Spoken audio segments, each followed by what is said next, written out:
जी अस्सलाम वालेकुम। उम्मीद है कि आप सब लोग खैरियत से होंगे। आज 23 मार्च के मौके पे हुकूमत की जानिब से आला खिदमात सर अंजाम देने वाले, अपनी फील्ड के अंदर बेहतरीन काम करने वाले सहाफ़ियों और दीगर शख्सियात को बहुत सारे अवार्ड से नवाजा गया है, तमगे दिए गए हैं। ये सामने आप देख सकते हैं। माजिद निजामी साहब ने अनवर मजीद साहब के हवाले से ट्वीट की हुई है और इन्होंने भी इस ट्वीट के अंदर जिक्र किया हुआ है। ओमनी ग्रुप का जिक्र है, वो जो मनी लॉन्ड्रिंग स्कैंडल था उसका जिक्र है। आपको याद होगा वो जो JIT थी, फेक बैंक अकाउंट्स वाली JIT, ओमनी ग्रुप वाली JIT, उसमें अनवर मजीद साहब का नाम था, जरदारी साहब का नाम था।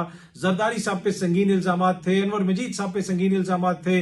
आज वही जरदारी साहब उसी अनवर मजीद को तमगे दे रहे हैं। एक सदर है और एक रियासत का आला तरीन सिविल अवार्ड जो है वो हासिल कर रहा है। दूसरी जानिब ये सामने आप देख सकते हैं जो इरफान नवाज मेमन है, DC इस्लामाबाद, उनके हवाले से भी माजिद निजामी साहब ने ट्वीट की हुई है कि इस्लामाबाद के लाडले डिप्टी कमिश्नर इरफान नवाज मेमन को अवामी खिदमत के शोबे में ग्रां कदर खिदमात अंजाम देने पर सतारा इम्तियाज से नवाजा गया। अब ये वही DC साहब हैं जिनको इस्लामाबाद हाई कोर्ट ने सजा सुनाई।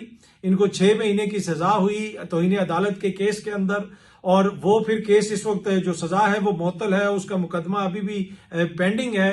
ये वही DC साहब हैं जिनके हवाले से गालिबन इलेक्शन कमीशन ने भी कहा कि इनको इस्लामाबाद से तब्दील किया जाए, लेकिन इनकी खिदमात ज्यादा थी और ग्रां कदर खिदमात थी, जिसकी वजह से आज हुकूमत ने इनको भी जनाब तमगा दिया है। और वैसे माजिद निजामी साहब ने जो अपनी ट्वीट की है, सीनियर सहाफी हैं, उन्होंने इसमें लिखा है कि उनको 17 इम्तियाज से नवाजा गया। अवाम पुरजोर मुतालबा करते हैं कि इस्लामाबाद के खास SHO इशफाक बड़ाइच को भी तमगा इम्तियाज से नवाजा जाए। तो माजिद निजामी साहब जो है वो काफी तंज और तनकीद कर रहे हैं। इसी ट्वीट के ऊपर सीनियर सहाफी हैं, कोर्ट रिपोर्टर हैं साकिब बशीर साहब, उन्होंने लिखा हुआ है कि मिसकंडक्ट डिक्लेयर होने और 6 माह की सजा का सिंगल बेंच का फैसला अभी भी अपील में सिर्फ मुअत्तल है, खत्म नहीं हुआ।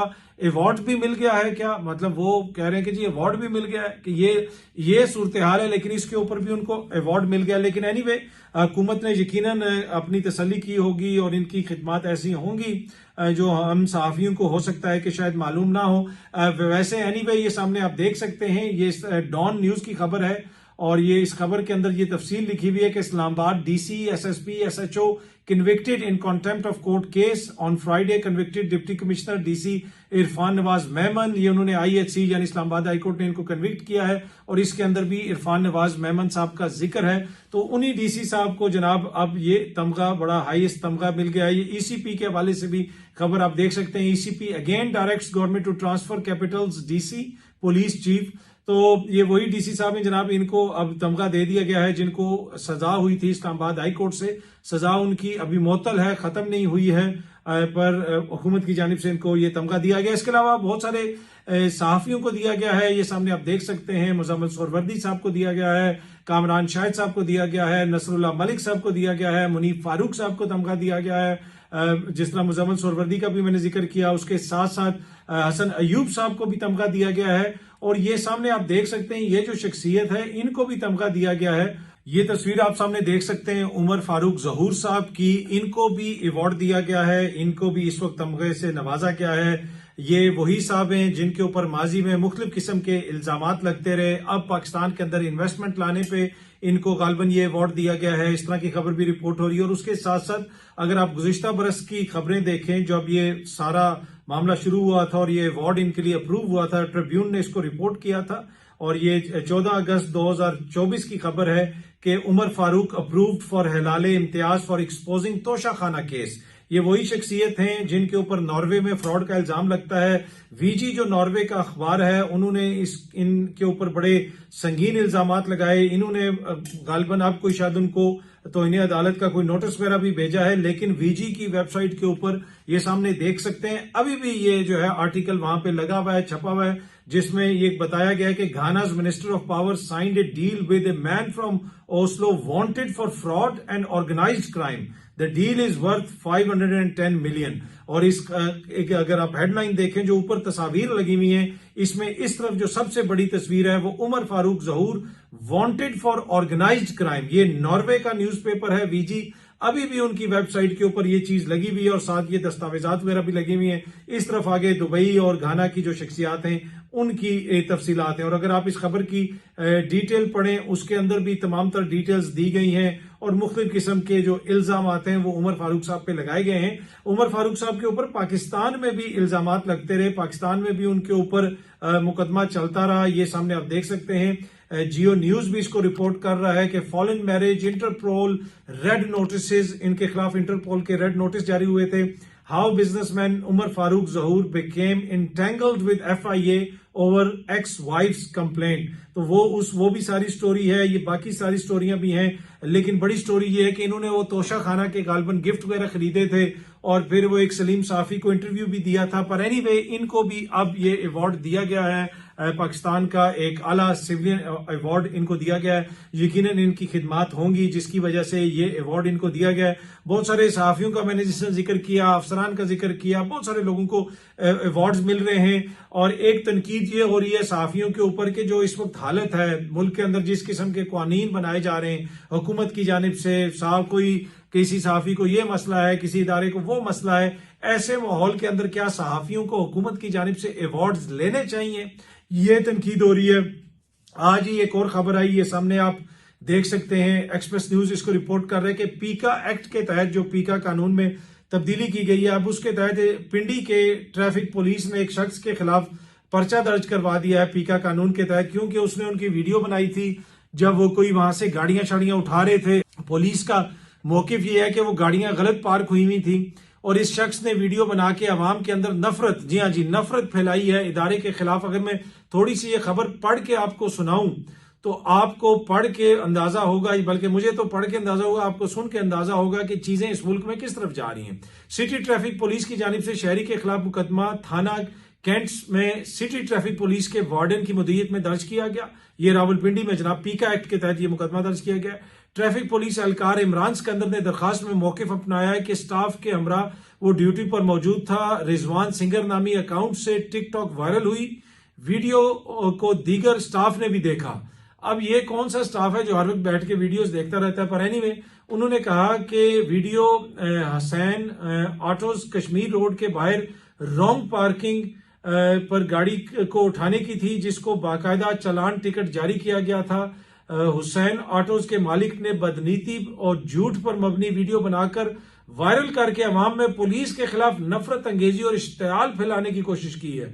ट्रैफिक वार्डन ने कहा कि ऐसा करना पीका एक्ट के तहत जुर्म है, जबकि पुलिस ने मुकदमा दर्ज करके तफ्तीश शुरू कर दी है। उन्होंने कहा जी ये पुलिस के खिलाफ साजिश है, पुलिस के खिलाफ नफरत फैलाई जा रही है, तो लिहाजा ये मुकदमा दर्ज किया जाएगा। तो ऐसे हालात हैं कि मुल्क में पीका कानून के खिलाफ जो सहाफती तंजीमों ने एहतजाज करना था वो आई डोंट नो किधर गया, उसका क्या बना।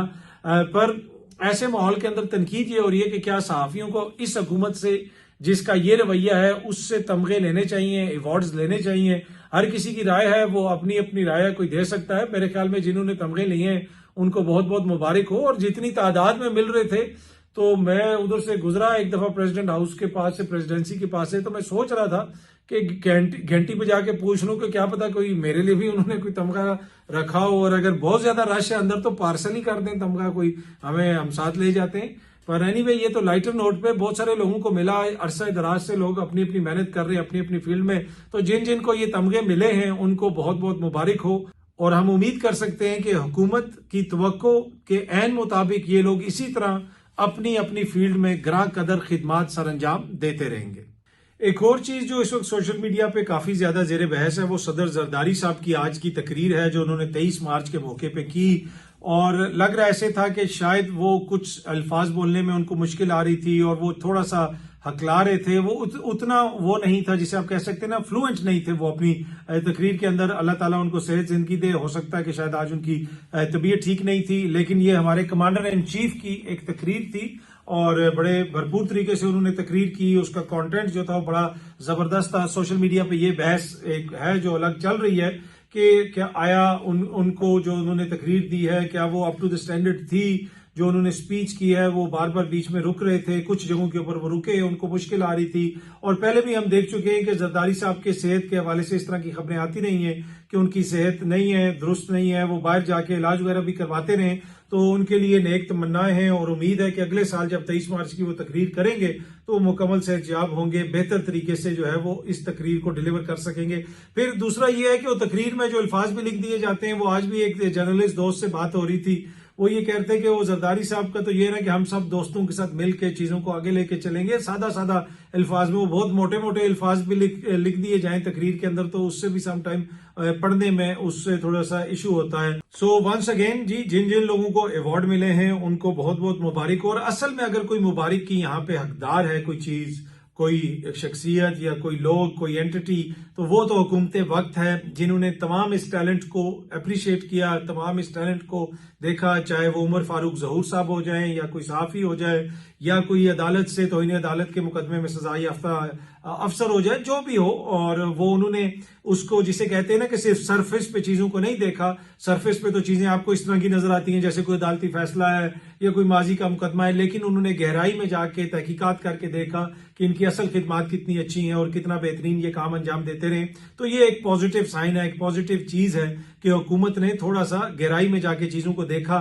और बहुत सारे लोगों को, जिसमें अनवर मजीद साहब भी हो गए, दीगर लोग भी हो गए, जिनके माजी में नाम के साथ मुख्तलिफ चीजें जुड़ी रही हैं, तो उसके ऊपर उन्होंने इक्तफा नहीं कर लिया कि जी ये चीज है तो शायद ये ठीक ना, नहीं, उन्होंने उसको तहकीकात की और बेहतरीन लोगों को ढूंढ के, उन्होंने सबको, एक एक बंदे को ढूंढ के, एक एक बेहतरीन कैंडिडेट को ढूंढ के अवार्ड्स दिए। और हमें उम्मीद है कि आने वाले दिनों में, अगले सालों के अंदर भी अगर ये हुकूमत इसी तरह अपना काम बेहतरीन तरीके से जारी रखा इन्होंने, तो ये इसी तरीके से मुख्तलिफ लोगों को ढूंढ ढूंढ के बेहतरीन कामों के ऊपर अवार्ड्स देते रहेंगे। तो इसके ऊपर जितना इनको अप्रिशिएट किया जाए वो कम है। बहुत जल्दी आप सब दोस्तों से दोबारा मुलाकात होगी। Thank you very much.